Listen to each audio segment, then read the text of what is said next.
راديو دمس سمراتيو مسمار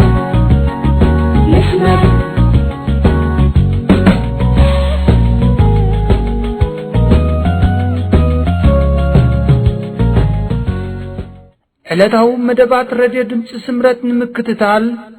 ኣብ ሳተላይት ኣብ ናይል ሳት ፍሪኩዌንሲ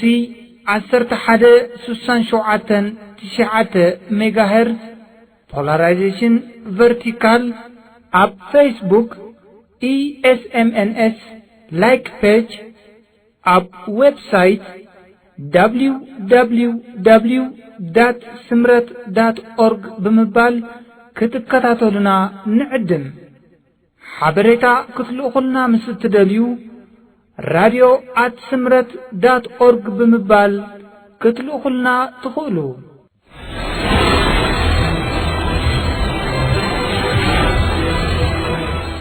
ሰላም ንዓኹም ይኹን ክቡራት ተኸታተልቲ ሬድዮ ስምረት ንሎሚ ተዳልዩ ዘሎ ዜና ሒዝናልኩም ቀሪብና ኣለና። ፈለማ ግን ኣርእስታቱ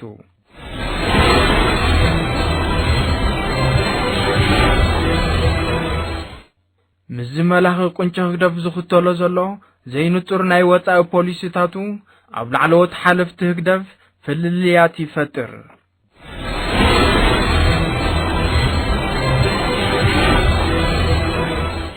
መንግስቲ ቻይና ኣብ ከተማ ቤጂንግ ቻይና ምስ መራሕቲ ኣፍሪቃ ናይ ንግዲ ሰሚናር ተካይድ።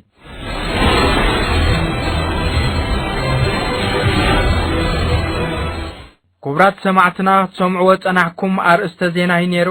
ሕጂ ድማ ናብ ዝርዝራቱ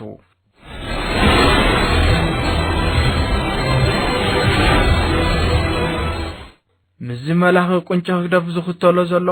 ዘይንጡር ናይ ወፃኢ ፖሊሲታቱ ኣብ ላዕለዎት ሓለፍቲ ህግደፍ ፍልልያት ይፈጥር።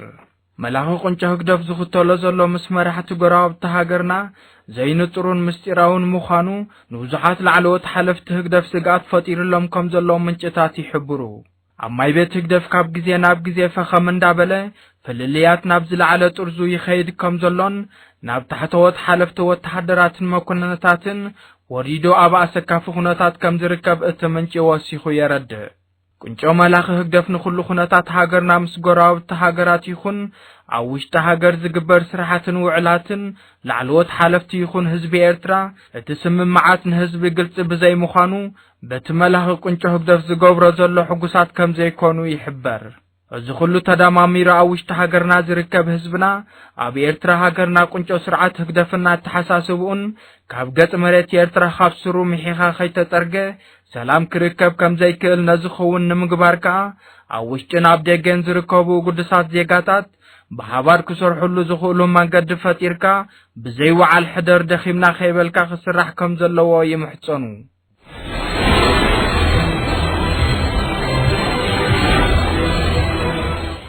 መንግስቲ ቻይና ኣብ ከተማ ቤጂንግ ቻይና ምስ መራሕቲ ኣፍሪቃ ናይ ንግዲ ሰሚናር ተካይድ። መንግስቲ ቻይና ን10 ዓመታት ንግዲ ኣፍሪቃ ብሒታቶ ከም ዘላ ዝፍለጥ ኮይኑ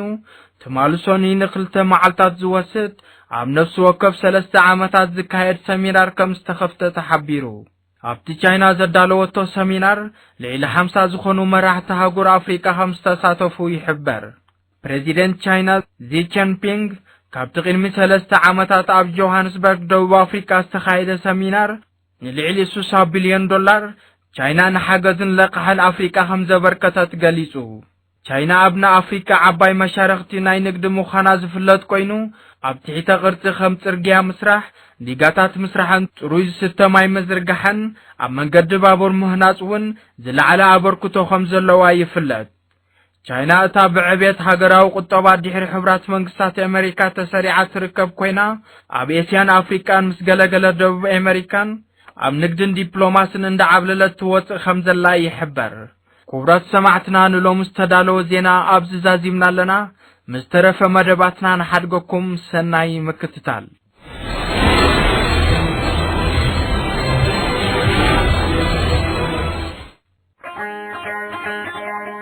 አልፋቤት ፊደል መንጣያጠ የነሙ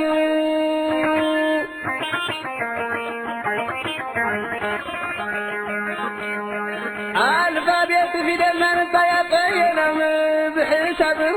قلت حسب بحساب الماء تفهم قلت حسب سمعان نمساي بدي بلغا قنبدي شكرنا ويحون مريرون الكا عيد زعيد صلاتي ثلاثي بنا مرخيد حلافة اندي وفقب واحضر إماي تساتي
I'm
يأكل باشقرنا كندا يدري حبك لا زبندو لا زبندو حوي لا زبندو لا زبندو لا زبندو يأكل معدو لا زبندو حوي لا زبندو حتى لا زبندو لا زبندو لا زبندو يأكل معدو لا زبسكي لا زبسكي حواد لا زبسكي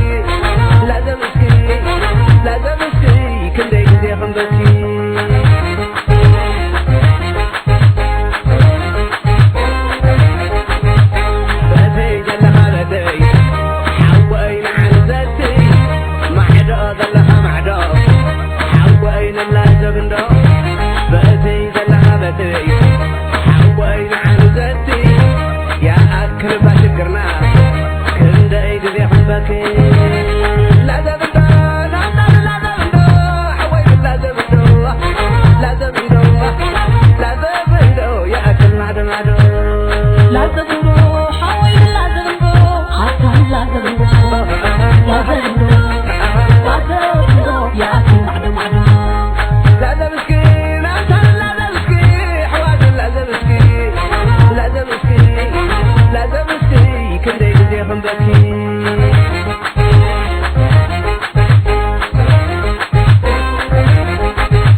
ዋናዊ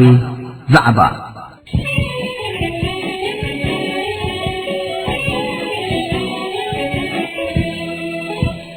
እዚ መደብዚ ኣብ ሰሙን ሓደ ግዜ ዝዳሎ ኮይኑ ቀንዲ ዘትኩረሎም ጉዳያት ኣብ ውሽጣዊ ፖለቲካዊ ምዕባለን ሓድሽ ተርእዮን ኣብ ከባቢና ዝክሰቱ እዋናውያን መድረኻት ኣብ ዓለማዊ መዳይ ዝረኣዩ ፖለቲካዊ ቁጠባዊ ማሕበራውን ባህላውን ምዕባለታት ብምድህሳስ ዝዳሎ መደብ እዩ هقدف مسرقصو زيت عركة مس حزب عرق خجبر أيكلنيو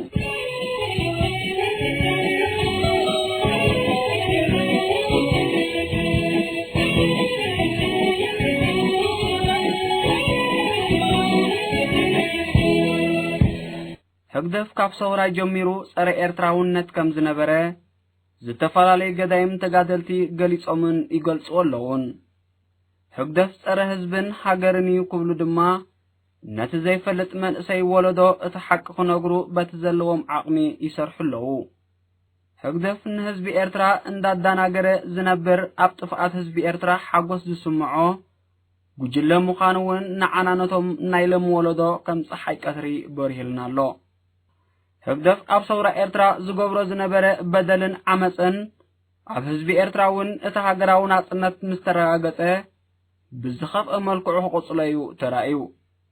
ብድማ ክንደይ ንጹሃት ኤርትራውያን ግዳይ ኩሉ ዓይነት ግፍዓታት ኮይኖም ክሳብ ሕጂውን ይኾኑ ኣለውን ህዝቢ ኤርትራ ንናጽነቱን ሓርነቱን ኩሉ ዓይነት መስዋዕቲ ዝኸፈለ حربينيا هزبيو كم تزخفلو مسواتن نواتن جن أب عدو قصينو خنبر أي كألن أتي أب عدو قصينو خنبرو زي كألقا ህግደፍ ምስ ኣዳኸርቱ ክጭፍልቅዎን ክረግፅዎን ስለ ዝመረፁ ጥራዩ ህግደፍ ንህዝቢ ኤርትራ ንስኻ ትፈልጦ የብልካን እቲ ትደልዮም ክትኮኖ ትደልን ኣነ ባዕለየ ዝፈልጠልካ ብዘስምዕ ዘረባ ኣብ ገዛእ ሜረቱን ርስትን ኮንጓና ክቁፀር ዘይሰርሖ ስራሕ የለን እዚ ንህዝቢ ኤርትራ ዓብ በደል እዩ ትማሊ መንእሰይ ወለዶ ንህዝቢ ዝተቃለሰኮ እቶም ሓደሽቲ ወለዶ ቀሲኖም ክነብሩ ዝነበረ እምበር መንእሰይ ኣብ ገዛእ ዓዱ ኣገልጋሊ ውልቀ ሰባት ክኸውን ኣይኮነን ኮይኑ ግን ህግደፍ ነቲ ናይ ህዝቢ ኤርትራ ዕላማን ራእን ንጎድኒ ገዲፉ ኣብ ውልቃዊ ረብሓታቱ ክዋፈር ብኡ ድማ ህዝቢ ዝነበሮ ሓድነት ክሽርሸር ኮይኑ ንረኽቦ መንእሰይ ኣብ ፈቐዶ ማእሰርትን ሸላታትን ክሓቅቕ እቲ ቁሩብ ዕድል ዝረኸበ ድማ ናብ ስደት ከምርሕ ጸኒሑን ኣሎን እዚ ኩሉ ሽግርን መከራን ከም ዝመጽእ ዘስተውዓሉ ሓርበኛታት ተቃለስቲ ነዚ ህግደፍ ዝኸዶ ዘሎ መንገዲ ብግቡእ ኣስተውዒሎም ህዝቢ ካብዚ ናይ ህግደፍ ኣካይዳ ክግለልን ንህግደፍ ክቃለሶ ከም ዘለዎን ንህዝቢ ካብ ምጉስጓስን ሓበሬታ ምሃብን ዓዲ ይወዓሉን ህግደፍ ግን ነቶም ኣብ ሰውራ ኮይኖም በቲ ኣካይዳ ዝተቃወሙን ዝተማጎቱን ሓርበኛታት ተጋደልቲ ናብ ሓለዋ ሰውራ ክዳጉኖም ብኡ ድማ ከጥፍኦም እዩ መሪፁ ኣብ ድሕሪ ናጽነት ዝነበረ ናይ ምእሳርን ምቕታልን ድማ ካብዚ ዝፍለ ኣይነበረን ነቶም ንህዝቢ ነሳትፍ ብህዝቢ ንመራሕ ዝበሉ ብጾቱ ከም ጽላእትን ከዳዓትን ቆፂሩ ብዘይ ፍርዲ ኣብ መሓይር ክበልዩ ዝገበረ ደመኛ ስርዓት እዩ ንህዝቢ ነሳትፍ ህዝቢ ስልጣኑ ክረክብ ኣለዎ ንዝበሉ መቃለስቱ ኣብ ማእሰርትን ሸላታትን ክዳጉኖም ዘይሓነኸ ንህዝቢ ኣበርዑት ባርነት ቋሪኑ እንተነበረ ንዑ ዘጸጉሞን ዕጅም ዝብሎን ኣይኮነን ስለዚ ህግደፍ ነቶም ምስኡ ተቃሊሶም ዝመፁ ብጾቱ ብሕማቅ ኩነታት ከጥፍኦም ዝመረፀ ናይ ጥፍኣት ጉጅለ እዩ እዞም ተጋደልቲ እዚኦም ንህዝቢ ስልጣን ንረክብ ብዝገበርናዮ ገበናት ናብ ህዝቢ ወሪድና ንናሳሕ ስለ ዝበሉ ዕጮኦም ማእሰርቲ ኮይኑሎ እዚ ግን ኣይምተገበአን ንህዝቢ ልዩ ዝተዛረበ ከምዚ ዓይነት በደል ክወርዶ ከሎ መራሕቲ ህግደፍ ኣብ ህዝቢ ኤርትራ ዘለዎም ንዕቐትን ብድዐን ምዃኑ ጎሊሑ ዘርእየካ እዩ በዚ ኸይኣክል ንህዝቢ ዝጠቅምን ሓሳባትን ርእቶታትን ዘምፅኡ ምሁራትን ውልቀ ሰባትን ኣብ ቤት ማእሰርቲ ክዳጉንዎም ንገሊኦም ድማ ክቆስልዎም እዮም ተራእዮም እዚ ዘርእየካ እቲ ሃገርን ህዝብን ክምዕብል ካብ ተኣትይዎ ዘሎ ናይ ድኽነትን ስእነትን ክወፅን ስለ ዘይደልዩ ብሰንኪ ናይ ህግደፍ ጭቆናን ገባትን ምሕደራን ከዓ እቶም ንህዝቦምን ሃገሮምን ብኩሉ ዓይነት ምዕባለ ናብ ዝለዓለ ደረጃ ከብፅሕዎ ተበጊሶም ዝነበሩ ምሁራት እቲ ኩሉ ሕልሞምን ሓሳባቶምን ክኸውን ስለ ዘይከኣለ ኣብ ዓዲ ጓና ክነብሩ ተፈሪዶም ንረኽቦም ህግደፍ ቀንዲ ጸላእቱ ምሁራትን መንእሰያትን ምዃኖም ስለ ዝፈልጥ ኣብ ዝኸድዎ ዓዲ እውን ብዛዕባ ሃገሮምን ህዝቦምን ሓሲቦም ለውጢ ከየምፅኡ ኣብ ምፍላዮም ዓብ ስራሕ እዩ ሰሪሑ ህግደፍ ብዘይካ ንዑ ዝመስሉ ንሱ ዝብሎም እምበር ሓሳባት ዘየፈልፍሉ ኣገልገልቲ ንዑ ዝቃወም ሓሳባት ኣምፂኦም ዝካትዑ ኣይፈቱን ጥራይ ዘይኮነ ናብ ጥፍኣቶም እዩ ዝጓየ ምኽንያቱ ከም ድልየቱ ከኺድዎ ስለ ዘይክእሉ ህግደፍ ሓሳባት ከስተኣናግድ ዝኽእል ስርዓት ስለ ዘይኮነ በዚ ድማ ነቲ ሓሳብን ሓድሽ ለውጥን ከምፅእ ዝኽእል መንእሰይ ኣደዳ ኩሉ ሕሰምን መከራን ክገብሮ ዝመረፀ መንእሰይ ዘለዎ ዓዲ ኩሉ ግዜ ናብ ምዕባለ ከም ትስጉም ኩሉ ዝሰማምዓሉ ሓቂ እዩ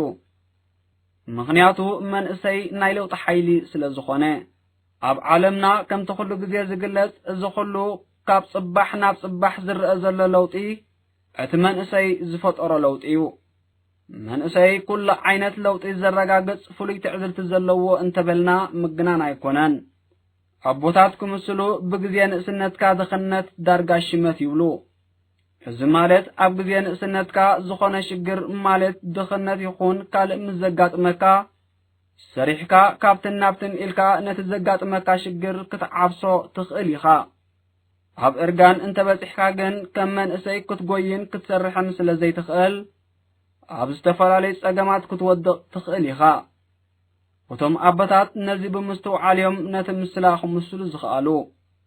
ኣብ ኤርትራ ሃገርና ድማ እቲ ናይ ለውጢ ሓይሊ ዝኾነ መንእሰይ ብፍሉይ ጠመተ ተገይሩሉ ህግደፍ ኣብ ንዑ ንምጥፋእ ሚልዮናት ዶላራት ሰሊዑ ኣብ ምብትታን ክሰርሕ ዝውዕል ዘሎ በዚ ድማ መንእሰይ ኣብ ሓያል ምንዋፅ ይርከብ ምኽንያቱ ኣብ ኤርትራ ብሰንኪ ህግደፍ ዝወረዶ ዓመፅ ትምህርትን ዝኾነ ፍልጠት ክቐስም ኣይከኣለን ኣብ ደገ ወፂ ድማ ህግደፍ እግሩ እንዳኸደ ንህዝብን ሃገርን ዝብትን ኣተሓሳስባ እንዳበተነ እንዳዘርግሐ ነቲ ሓቂ ብዕምቆት ክፈልጦ ኣይከኣለን በዚ ድማ ህግደፍ ስልጣኑ ክናዋሕ ኮይኑ ንረኽቦ ህግደፍ ንኹሉ መንእሰይ ኤርትራ ኣብ ባርነትን ማእሰርትን ስደትን ቃሪንዎ ክንሱ ከም እንደገና ሓላይ መንእሰይ ኮይኑ ክቐርብ ከሎ ኣምሰልነት እዩ ህግደፍ ጸላኢ ህዝቢ ኤርትራ ብፍላይ ከዓ ጸላኢ መንእሰይ ኤርትራ ምዃኑ ኣይኮነን ህዝቢ ኤርትራ ጓኖት ከማን ፈሊጦም ኣለዉ መንእሰይ ኤርትራውን ነዚ ናይ ህግደፍ ሽርሕታትን ተንኰላትን ብግቡእ ተረዲኡ ኣብ ዝኸደ ዓዲ ኣንጻር ህግደፍ ክቃለስን ኣብ ዝተፈላለዩ መድረኻት ህግደፍ ዝገብሮም ከቃልዕ ጸኒሑን ኣሎን በዚ ድማ ህግደፍ ኣብ ዓለም ተነጽሎ ከጋጥሞ ጸኒሕ እዩ ህዝቢ ኤርትራ ብፍላይ ከዓ መንእሰይ ምሕደራ ናይ ህግደፍ መሪርዎ ዳ እምበር እንጀራ ናይ ደገናፍቑ ኣይኮነን እግሩ ናብ ዝመርሖ ዝስደት ዘሎ እንጀራስ ኣብታ ናተይ ዝብላ ሜረቱን ርስቱን ንዑ ኣኺሉ ዝተርፍ ኣለዎ ሓርነቱ ስለዝተቐንጠጠ ክብሩ ስለዝተጋህሰ መሰሉ ስለዝተሓረመ ግን ክስደት ተገዲዱ ንረኽቦ ህግደፍ ነቲ ኣብ ህዝቢ ኤርትራ ብፍላይ ኣብ መንእሰይ ዘውርዶ ዘሎ በደል ግዲ ረሲዕዎስ ዝኾነ ኤርትራዊ ኣብ ደገ ዘሎ ክኣቱ ይኽእል እዩ ክብል በቶም ዓቀታቱ ገይሩ ይዛረብ ኣሎ ንሕና ህዝቢ ኤርትራ እኮ ዓድና ጸሊእና ዘይኮና እቲ ምሕደራ ናይ ህግደፍ መሪርና ኢና እቲ ንፈትዎ ዓድና ገዲፍና ኣብ ስደት ዘለና ሕጂ እውን ኣብ ኤርትራ ንኤርትራ ዝሓቁፍ ንኹሉ ኤርትራዊ ብማዕረ ዘመሓድር ስርዓት ከይተኸልና ናብዚ ኣርሜናዊ ስርዓት ሕግብግብ ምባል የለን ህግደፍ ንረብሓ ህዝቢ ኤርትራ ዘስተኣናግድ እንተዝኸውን ምስ እቶም ብጾቱ ምእንቲ ህዝብን ሃገርን ተዛሪቦም ኣብ ፍቆዶ ሸላታትን መሓዩር ዳጊንዎም ዘሎ ምስተዓርቀ ህግደፍ ሓልዮት ናይ መንእሰይ እንተዝህልዎ ነቶም ብዛዕባ ዲሞክራሲያዊ ምሕደራ ብዛዕባ ህዝብን ሃገርን ተዛሪብኩም ኢሉ ኣብ ፍቆዶ ቤት ማእሰርቲ ዳጊንዎም ዘሎ መንእሰያት ፍትሒ ምገበረ ህግደፍ ግን ንረብሓ ህዝብን ሃገርን ሓሲቡ ኣይፈልጥን እዩ ኣብዚ ሕጂ እዋን ተሓላቕ ናይ ሰላም ክመስል ብዛዕባ ሰላም ብዙሕ ይዛረብን ብዙሕ ይትንትንን ኣሎ እዚ ግን ካብ ምድንጋር ሓሊፉ ካልእ ለውጢ ከምጽእ ኣይክእልን እዩ ምኽንያቱ ህግደፍ ናይ ሰላም ስርዓት ኣይኮነን ብባህሪኡ ናይ ኩናትን ወረኹናትን ኣብ ሰላም ክነብር ዘይክእል ናይ ጥፍኣት ጉጅለ እዩ ኣብ ቅርኒ ኣፍሪቃ ሕንፍሽፍሸእትኡ ህዝቢ ንህዝቢ ከም ዝናቐቆት ገይሩ ጎብለል ክኸውን ዝሓልም ጉጅለ እዩ ንሕና ኤርትራውያን ድማ እቲ ወሪድና ዘሎ በደል ከም ትማሊ ብቓልትና ኢና ክነረጋግጾ እቲ መድረኽ ዝሓተና ዘሎ ሎሚ ብህግደፍ ዝደናገር እንዳሰምዐ ዝጸመመ እንዳረአየ ዝዓወረ ጥራይ እዩ ስለዚ በዚ ናይ ህግደፍ መናፍሕ ሰላም ከይንደናገር ክንነቅሕ ይግባእ ህግደፍ ስልጣኑ ዝቕጽለሉ መንገዲ ወላ ገደል ይኹን ከም ዝኣትዎ ዝኾነ ኤርትራዊ ክዝንግዕ የብሉን ህግደፍ ካብ ማንም ንላዕሊ ጉዳይ ህላውነቱ ስለ ዘረጋገጽ ብዛዕባ ህዝቢ ኤርትራ ይኹን ብዛዕባ ህዝቢ ኢትዮጵያ ኣይዓጦን እዩ እዚ ህዝብታት እዚ መተግበሪ ዕላምኡ ጥራዩ ከተግብሮ ዝደሊ ንህግደፍ ኣብ ጉዕዙኡ ዝተፈላለየ ሓሳባት ዘምጽእሉ ከም ጸላዩ ዘቐምጦ እንህለ ድማ ነቲ ኣብ ሃገርና ሕጊ ተግበር ዝብል ዘሎ መንእሰይ ሓንሳብ ልኡኻት ወያነ ሓንሳብ ጃሃድ እንዳበለ ክኸሶ ንዕዘብ ዘለና ስለዚ ኩላትና መንእሰያት ነዚ ህግደፍ ዝኸዶ ዘሎ መንገዲ ብንቕሓት ክንሪኦን ክንቃለሶን ይግባእ ኣብዚ እዋን እዚ ህግደፍ ኣብ ኣጋዕ ዕርበቱ ንህዝቢ ኤርትራ ከም ዘይትንስእ መቓቒሉ ኣብ ንሑድሑዱ ከም ዘይተኣማመን ገይሩ ኣብ ፋሕፋሕ ከንብረናዩ ሕልሙን ድልየቱን ስለዚ ሎሚ እውን ከም ትማሊ መዓንጣና ሸጥ ኣቢልና ሓድነትና ኣቲርና ክንቃለስ ከም ዘለና ባዕሉ እቲ መድረኽ የርእየና ኣሎ ነዚ በፂሕናዮ ዘለና መድረኽ ዝበቅሕ ሓያል ሃገራዊ መንፈስን ስምዒትን ፈጢርና ሓርነታዊ ቃልስና ኣብ ምዕራፍ ክነብፅሖ እናተይ ናትካ ዘይብሉ እንታይዳ በሐባር ንሰርሓሉ ግዜ ምዃኑ ተገንዚብና ክንቃለስ ይግባእ ኣፍልልያትና ዝረብሑ ህግደፍን መሰልቶምን እዮም እነዚኦም ክንስዕሮም ከዓ ንቕሓትን ኣብ ሃገራዊ ውዳበ ምውዳብን እዩ ህዝቢ ኤርትራ ሕጂ እውን ንፋስ ሓርነት ዘስተማቕረሉ ግዜ ነዊሕ ኣይኮነን እቲ ተቓላሳይ ህዝቢ ኤርትራ ብዝወለዶም ደቁ ምዕራፍ ቃልሱ ኣብ ሸትኡ ክበፅሕ እዩ መንእሰይ ኤርትራ ወላዳ ሕጂ ብዝተፈላለየ ሓሳባት ይከበብ እምበር ብሓያል ጽንዓቱን ቃልሱን ግን ነቲ ኤርትራዊ ሃገራውነቱን ሓርነቱን ክጭብጥ እዩ ሕልምን ባህግን ናይ ጽላት ህዝቢ ኤርትራ በቲ ኤርትራዊ ሃገራውነትን መንነትን በርዒኑ ክተርፍ እዩ ኣብ ሓርነታዊ ቃልሲ ዘለኻ መንእሰይ እቲ ዓወትካ ኣቀረባይ እሞ ኣብቲ ህዝባዊ መስመር ቃልሲ ጽናዕ ኤርትራን ኤርትራውነትን ንዘለዓለም ክነብሩ እዮም ሓርነትና ናይ ግድን እዩ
نتدليو نجارات المركب كتقالت زي تغل تخونكا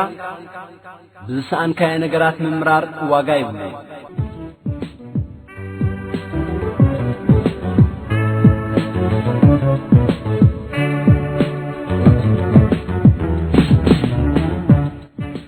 ودسب كل جزء أم مسرح قالسيز نبر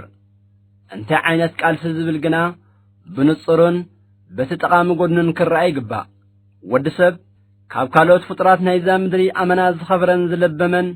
زخفالون زتصبقلون سلاز فلتيو بز مسرت كا سبعوت تحساسبو أبتخكلن يكون زلسب نتحمقنا تصبق نتسلامنا برهان نتحزننا بحقوس نتجناينا بسناي نتودقتنا بعوت نتحسرتنا كبرت مغيار وترو أبقال سيز نبر كابا حليفو حلف بزبل خونتات دما نتزنبركان سريحكا كترخبو زقباكا صقاتات كي تركبن كي تمعبلن أبقر ميخا دويلو بقيح سيمافارو بزي مغيار زولع أبزل خايو دو بزبلكا كابا حليفوون نتزنبركا كبرتاتن بلجاتاتن كنتيتو نحسرتن وردتن زفردك عماطي يأكل زحلف ختبل زي تخيل انتخونكا اتزقت مكا شقرات كم عدموز اخلي حنقوق هصان طبادو يتخلي من انزبل كم مخان حالفكا تمصو فايدا يبلكان سلزي نتدليو نقرات نمركاب كتبوط حزل لكا مدرخ نمبصح اتمنقدي مقلاس كي تحللكا من ربراب ترايو اكم زي زعمل سليكونتات بزحاتنا النحد حدم زواقع سبكتاتن كابكون الناس زي بصحو تغم حفاش زي الرقاقصو سرحاتي الرأيهم بنقحات انت زي قتم كيم دما تقود ايوهن كأخات نبر كبر خان دا تغنتتي سقا خان دا تزمتي هلاو النتك حدقان دان صلالو زرقاقط معبالي لن نابنت التلمع زلها لمعات بقطع يخون بتزاواري تقمخا زي حلو اب هيوتك خوني اب نبرخا عبيت زي مصء سراح لمعات زي كون استفاتيو ام بزحتنا زراقيقاتات ازي بزحيو بزعبا لمعات زلنا ملخاختا انتاي مسل سراح مالت انتايو ناي سراحن لمعاتن معقنخي انتايو ديقا سرقيا هنصا مسرح تراي مالت لمعات ديو اسكن زنت اسات ببحادن راين ديقا مالت ككم سرح خاي متن عبيت زلو ماي زخزنو سب سرحو قلاي مالتيو ديقا سل سرح خاجن علمعكا وي لمعكا مالت ايكونن حده ديقا سرح كلو كم مجمريو زقبو غزياوي مصنعتي تخايدو نتديقا سرح زخيل باجت تسلعو كإلاتات تمديبهم نواتاون مراولون مدلاوات تغيرو ناي سبن ماشينن زعي قلبت تداليو منقستاو أكالات ناي حبرت سبات دلونت مرداتان توحيدو اتدقان مسرح زحاتو باجتن زوصدن وحات قزين نمسرح بنصر تقمتو ناي قزي سلدا وطيو اتسرح مستزازمي نهزب زهلو تقمي زفطرو ناي ماي وحسنتن لمعاتن تربحاي هزبناي تخبابي اتدقا زلو بعال مريس زخون هزبي مخانو زي راقص ملكعو بقلصي من الصاري الزدقا تجميرو كساب زودا وي كساب زازم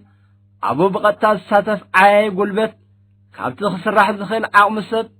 قلعال سبيتي تتقا من مقبار كوتا عبت سراح ساتف سبيخون سبايخون سبيتي قلعايخون قبز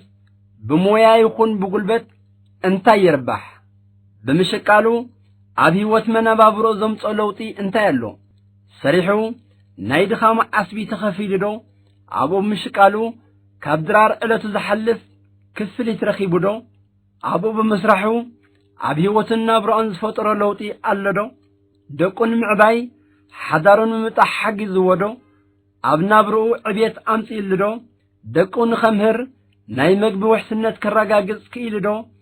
كابا حاليفو جزادي سريحو نبرت دي آتريو دقو دي يمسيلو وزته ذا أمسل نقرات كرأ ذلو حقيو إذا كان مستزازمي زهبو تقمخي ساينساو بزخون من قدي تتنعديو عبيوتنا يتخباب ذل هزبي زمطو تقمي بزقباء تفلت ديو بلكع كلمع زخل مريت حرشان كلمع زخل عقم سبن أبت خبابي اللديو اتخبابي كرأز اللو حكيو كابزي وصعي أب تلفزيون عبد هاجراس لزرع خيو ويون نعنتر سبا سلطان هكدف عطو إسياس دسك تبل دسك بلومن إلكا بزي ساينساو مصنعتن نايك إلاتات أمونتون كسرح اللو إلكا زي تقدني تحاتات زي باللباجت زي فلت ليقاتات سلس سرح خطراي عالمي أكامالتا يكونن زي تقدني مليونات جنزب هزبن هاجرن تمديسو زي ترخبا ورق أو جزيان قلبتن منسيات بواقا كونتو تباخن مهلاو كاون كسوق وركا يقبا كابزي بزو حادة دما عزيز اسدمم قوقي زرباخ ألو اتي كذارب زخل بزعبا قلبت سمالت نايتو قلبت منسيات دما كابسة بسلطان قنچه هكدف قلق عشوات أصحابكو زي بلوم إرتراوين سمع عشا زرباون ألو نزدي قاتاتكو منقسي بماشنر إذا سرحو زلو كولو كي حفرو مدنقص اشنتم كدرقو حوي الرأيهم اسكه الرأي بماشن السرح اتن ماشنرتات نايمن ندادي ناي حزب ديكونن بگنزب حزبي زتگز ديكونن نزن ماشنرتات زنقاسقو السبات بسم አገልግሎት አባርነት ተጸምዱ ዜጋታት ደይኮኑን ማዓስካት ካምፓኒታት ጃፓን ዝተዓርደው ግሮቦት ኮይኖም ሰርሕዎ ዘለው እዘን ማሽናርታት ዝህልኸኦ ዘለዋ ነዳዲ ማዓስካት ጨዋማያት ቀይ ባሕር ዝተጨንጉዐ ኮይኑ እቲ ብሚልዮናት ዶላራት ተገዘቁሑ ስፔር ፓርት መቃየር ቁሑት ካብ ሩባታት ሳዋዝ ተቀድሐ ወይውን ካብ ግንዳዕ ሳዋዝ ተሰርሐ ይኮነን እዚ ሚልዮናት ገንዘብ ህዝቢ ኣብ መግብን ማይን መብራህትን ኣብ መድሃኒት መግዝእን ክውዕል ዝግብኦ ዝነበረ ናይ ውፅእ ሓፋሽ ህዝቢ ኤርትራ ሃብቲ እዩ እዚ ነዚ ኣብ ፍቆዶ ድፍዓት ኮይኑ ከም ህበይ ሰማይ ከይፈርሶ ዝሕሉ ዘሎ ጉድር ወተሃደር ኤርትራ እኹል ደሞዝ ክኸፈሎ ዝግብኦ ዝነበረ ገንዘብ ህዝቢ እዩ እዚ ነቲ ብስም ኣገልግሎት ኣብ ባርነት ተጸሚዱ ኣብ መንጎ ክላስ ኣቋሪጹ ኣብ ደገ ከብዱ ክሓክኽ ዝውዕል ዘሎ ውፅዕ መምህር ክኽፈል ዝግብኦ ዝነበረ ደሞዝ እዩ እዚ ነቶም ሙያዊ ስነ ምግባሮም ዘይፈቅደሎም ሕሙማት ገዲፎም ብሰንኪ ሕሱም ጢመት ደው ምባል ሲኢኖም ቶም ስሕን እንተኾይንኹም ክሕክመልኩም እየ ዝብል ዘሎ ሓኪም ክኽፈል ዝግብኦ ዝነበረ ደሞዝ ሃብቲ ህዝቢ እዩ እዚ ነቲ ብሰንኪ ዋሕዲ ደሞዝ ኣብ ጎቦን ማልዶን ተዋፊር ዘሎ ኣብ ምምሕዳራውን ፖሊስን ክኽፈል ዝግብኦ ዝነበረ ገንዘብ ህዝቢ እዩ እዚ ነቶም ትማልን ቅድሚ ትማልን ውላዶምን ወለዶምን ዝሰኣኑ ጀጋኑ ስድራ ቤት ስዋዓት ክኽፈል ዝግብኦ ዝነበረ ገንዘብ ህዝቢ እዩ እዚ ነቶም ትማሊ ፍርቂ ኣካሎም ቀቢሮም ዝኣተው ጀጋኑ ኣካለ ስንኩላን ኩናት ክኽፈል ዝግብኦ ዝነበረ ገንዘብ እዩ እዚ ነቶም ሰኣን እኹል ዓስቢ ደሞዝ ረሃጾም ሲኢኖም ናብ ስደት ዘምርሑ ዘለው ክኢላታት ሞያውያን መማህራን ሓካይም ወዘተ ወዘተ ክኽፈልዎ ዝግባእ ዝነበረ ገንዘብ ህዝቢ ምዃኑ ይርድኦም ዶ በተኻልእካ ዓድና ዘሎ ልምዓት ንዘይሓስብ ዓሻምበር ንዝሓስብ ለባም ናይ ክሳራ ምዃኑ ርግጽ እዩ ብመዳይ ጽርግያ ኣብ ሓደ ሃገር ኣብ መስራሕ ዕብየትን ኣብ ምቅልጣፍ ልምዓትን ኣዝዩ ወሳኒ እዩ ጽርግያ መቀላጠፍ ጥራይ እውን ኣይኮነን ከም ሰንሰለት መራኸብ እውን እዩ በይናይ ጽርግያ ሃገርና ምስመን ሃገር ትራኸብ ንግዲ ትለዋወጥ ናበይናይ ቦታ ሕርሻን ወደባትን መብጽሒ ጽርግያ እዩ ንዓይንኻ ጥራይ እውን ኣይኮነን ኣታዊ ክሳብ ዘለዎ ፈታውን ጸላእን ዝጥቀመሉ ትካል ሃገር እዩ ኣቦታትና ወላ እኳ ኣብ ጊዜኦም ቅጥራን ኣይን በርንበር ጎደና ሓሙሳ መገዲ ሓሙሳ ይጥቀሙ ነይሮም እዮም እዚ ድማ ካብ ዝሎሙ ዘሎ መንግስቲ ዝብል ናይ ከተማ ሽፍታ ዝበለጸ ርድኢትን ኣጠቓቕማን ጎደናን ከም ዝነበሮም ዝምስክር ሓቂ እዩ ጎደና ዝህቦ ቅልጣፌ ጥራይ ኣይኮነን ድሕነት ርትዓዊ ኣገልግሎት መጓዓዝያ እውን ዝዕቀን እዩ ጽርግያ ተሃኒጹ ኣበይ መዓስ እንታይ ጥቕሚ ሂቡ ተሽከርከርቲ ሃገርና كني وتهدرن قفوفاتن حاطين متين روسيان كغعزا انت زي كوينو كالينا صنت يبلنن ناينوح زمن تمكرو سرحن بقعتن زنبروم وننت مكاين بولك يخون بمحبر درجة حدا بحدا ماسينو من تحرج منهم سرحنا يد صرغيا زفطرو رهوار لدو نهفتاماتن دخاتاتن نخيلان دبرركا زراغاغص معبالي يلن هاجر بجكاتا اب غيزي مغزات طليان نطقم خبل السرحه حانت تاليلا ناي مسقل قرص زلوا صرغيا كالي اب هاجرنا يتحنصن كند منغس زاكل اكال يكونن ترازيغاتات صغا مالهم تطقيمهم اب هاجرومن عدمن صرغيا خسرحو زغاتات بزحات مترخبو اب هاجرنا ايرترا كسرحن كلمعن زخل هزي كطقم عدي كلمع عدي كمحايس زبل بعل صغا منغس ختودق دليخا تباهيلو نحدغا يزقلا ازي گن نمنتاين سلمنتاين كنحاسبول زغبا غدايو قنچو گجل هگدف زسرحو صرغيا ابي زلو اتسرحو سريح زبلخه نلمعاتو نخويناتيو نحرشاتات زرخبدو نابوت تهدراو دفعات مغعازي هاجر انتاي لو طمصيو بسلطتن برت عاونتن واغا عبيتنا يمن مكاينين زمالالسالو كم لبن زخدالو نغاددو كنتروباندا ناي سبيل دو ناي وتهدر ناي سصغادو ناي سبسلطان ناي بصحتدو ناي صتا اتحقي ايناي كردانا زغبا حقي اسكنستوعل هنصاتات بولكي سراح بجروب بمنغسي سراح بكوبانياتات تقمو زتراغاغي هو زمر حبرتسب ناي معقبي وحسنت مرغغاص رتعاوي كراي ابايتن تገልጋላይ ባህታ ዝፈጥር ተኻራየን አከራይን በማዕረዝ ጠቅም እቲ በገንዘቡ እቲ በንብረቱ ዝጠቃቀሙልዩ እዘብ ዓድና ዝህነጽ ዘሎ ዝበሃል ህንጻታት ዋርሳይ ይካሎ ዝጽዋዕ ናይ ባርነት ህንጻታት ኣብ ህዝቢ ብሕልፍኻ እቲ ከተመኛን ሓውስ ከተመኛን ህዝብና መናባብሮው ብፍላይ ድማ ኣንበንበር ዝምልከት ከመይ ኣሎ እቲ ተሃኒጽ ዝበሃል ዘሎ ህንጻ ንመን ኣርቢሑ ነተራ ንነባር ህዝቢ ወላስ ንዓቀይተ ትግደፍ እዚ ክረአ ዘለዎ ሓቂ እዩ እዚ ተሃኒጽ ዝበሃል ዘሎ ህንጻታት ንመን ኣርቢሑ መጠን ኣታዊ ዝኽፈሎ ክራይ ገዛን ይማጣጠንዶ እቲ ዝተሰርሐ ህንጻታት ዘምጸለውቲ ኣለዶ እቲ ዝተሰርሐ ገዛኸ መዓስን ብኸመይን ተሰሪሑ ንስዋዓት ንስንኩላን ንጽጉማት ንመምሃራን ንሐካይም ዘኽታማት ኣንስተገልግሎት ወዘተ እንታይ ለው ጠምጽዩ ወላስ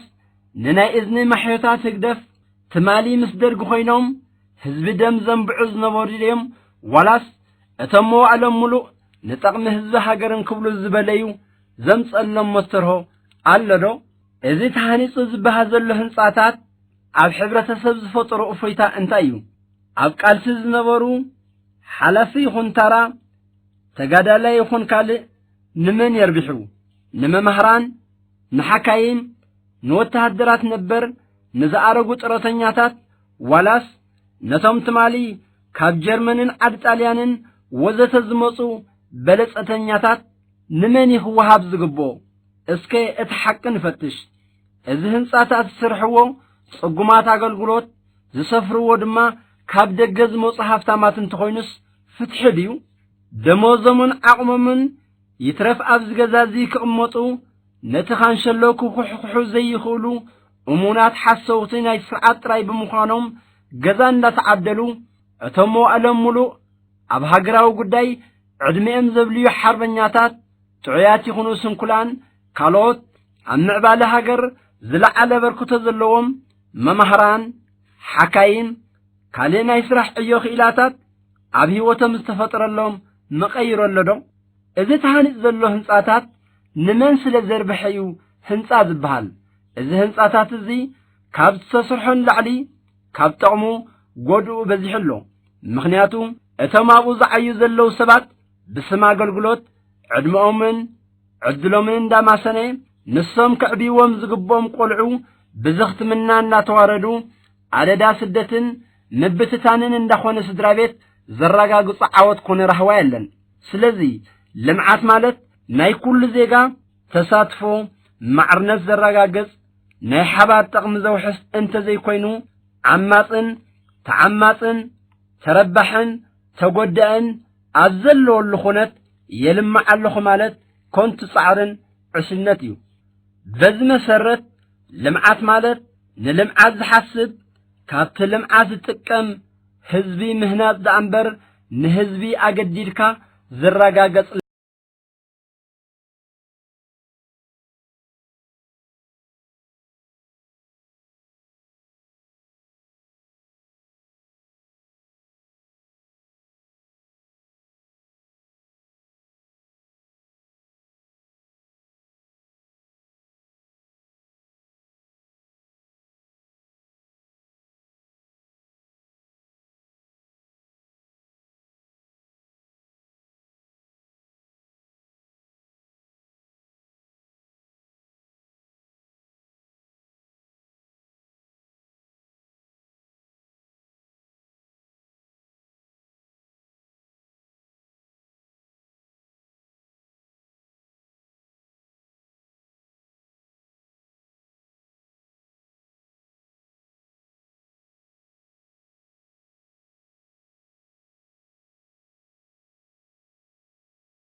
كبرات سمعتنا نايلوم مدباتنا أبتزازمنا لنا دحانكنو إرتراونتن نزل علم كنوبريوم حارنتنا نايقدنيو